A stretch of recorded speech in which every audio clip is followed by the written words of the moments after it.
Šiandien bandau prabangų sedaną elektrinį Volvo ES90. Bandysiu atsakyti dažniausius jums kylančius klausimus, pavyzdžiui, kiek kilometrų iš tikrųjų gali nuvažiuoti šis elektromobilis, nes pagal VLTP 700 dabar yra apie 0 laipsnių šilumos, taigi ne arktinis testas, bet žeminis. Tai sužinosite, kiek nuvažiuoja, kiek priima elektros, kiek kainuoja ir kuo jis yra išskirtinis. Pirmiausia, lekiam iš Vilniaus į Klaipėdą.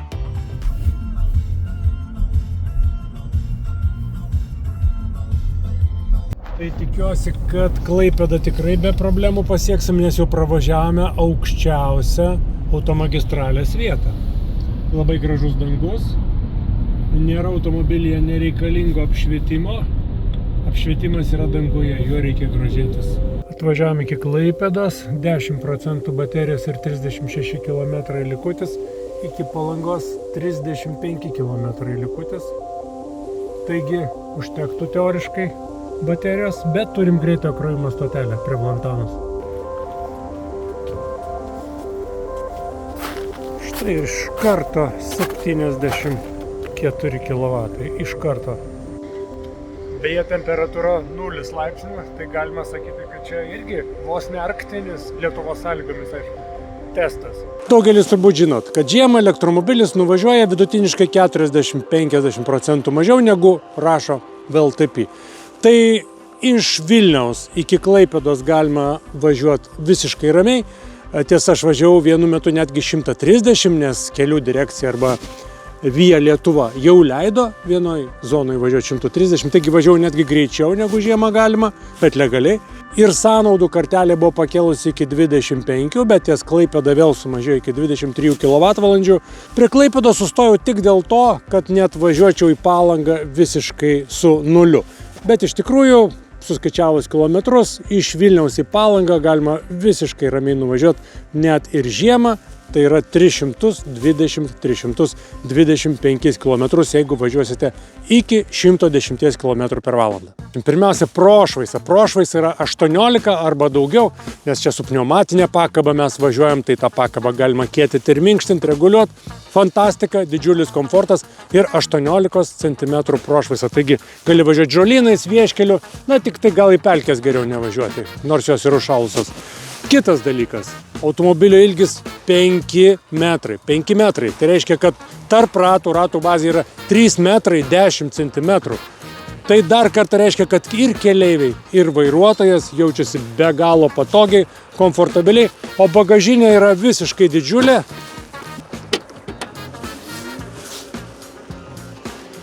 Bagažiniai telpa visas turtas, viskas gerai su bagažinė, galima pakelt, nuleist ant pneumatinės pakabos galą, kad būtų lengviau įkrauti krovinį. Tai yra tikrai didelis privalumas. Kitas privalumas yra važiavimo malonumas. Automobilis turi lidarą priekyje, taigi apginkluotas visom įmanomom technologijom. Va, pasižiūrėkit. Čia kamera, čia lidaras.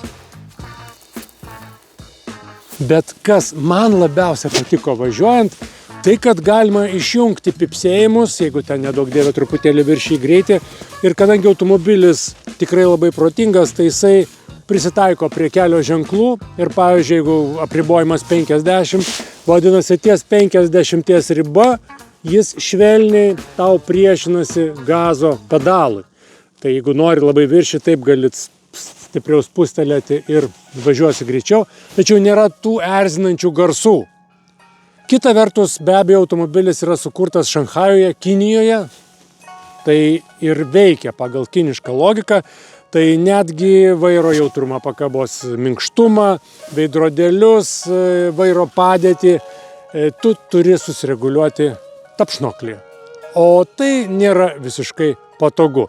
Nesam prie to pripratę, turbūt galime priprasti, bet na, tokia yra kiniška logika. Kuo daugiau automatizavimo ir kuo daugiau visko sukišti į tapšnoklį. Tai čia yra Volvo, bet logika yra vis dėlto sukurta Šanchajuje, panašiai kaip ir EX30. Jeigu aš būčiau šio automobilio inžinierius ir kurčiau jį Lietuvai, tai be abejo pridėčiau regeneracijos lopeteles prie vairo, nes tai būtų daug patogiau, ypač su tokiu dideliu automobiliu regeneruoti ir ne automatiškai regeneruoti, o savo protų galvojant. Kitas dalykas, kuris man nelabai patiko, tai neįmanoma įkrauti telefono, jeigu esi padėjęs kortelę, čia yra raktas automobilio. Be abejo, galima raktą susikurti ir telefone. Taip, tada viskas bus paprasčiau, bet aš jo nesu susikūręs, todėl norėčiau, kad kitą kartą galėčiau ir telefoną krauti, ir kortelę padėti, nes kitaip elektromobilis nevažiuoja. Trečias dalykas, nieko beveik nesimato pro galinio vaizdo veidrodėlį. Kai važiuoji, nieko nesimato. Tai yra tobulintinas dalykas, kalbant apie eismo saugumą, kuris rūpi mums visiems. Ir dar vienas dalykas, kuris nepatinka, kad vairo mygtukai, jie naktį nešviečia. Taigi, jeigu nori, pavyzdžiui, pasireguliuoti greitį, automatinį greitį, naudodamas Adaptive Cruise Control, išmanę traukos kontrolę, tai naktį tu turi žlibinti, žiūrėti į vairą, kurgi tas mygtukas, kurį tau reikia paspausti. Tai va tokie tobulintini dalykai. Didelis, komfortabilus, tylus. Gali privažiuoti prie gervių, gali privažiuoti prie stirnų. Ir dar labai svarbus dalykas, automobilis, jeigu yra sukurtas žmogų, jame turi būti vietos. Turi būti vietos, čia vietos tikrai yra. Bet ir oro pasipriešinimo koeficientas, jeigu mes kalbam apie žalią planetą, apie elektromobilius, kodėl mes važinėjom kvadratiniais, elektriniais visureigiais. Čia yra iš tikrųjų visureigis, pagal prošvaisą, pagal pravažumą yra off-road režimas, bet jis nėra kampuotas, pasipriešinimo koeficientas tik tai 0,25, tai ir nereikia tų didelių visureigių. Jis pakilęs pakankamai nuo žemės, tačiau labiau atrodo panašus į sedaną ar į sportbacką, arba žinot, kaip senais laikais vokiečių vieno gamintojo neminėsiu, buvo GT modeliai, čia yra Volvo GT, kurį vertinčiau, jeigu 5 balo sistemoje, tai tikrai kokiais 4,8 balo. Sustojau Kryžkalnyje, Electrum Drive 300 kW stotelėje. Kodėl? Toj paaiškinsiu.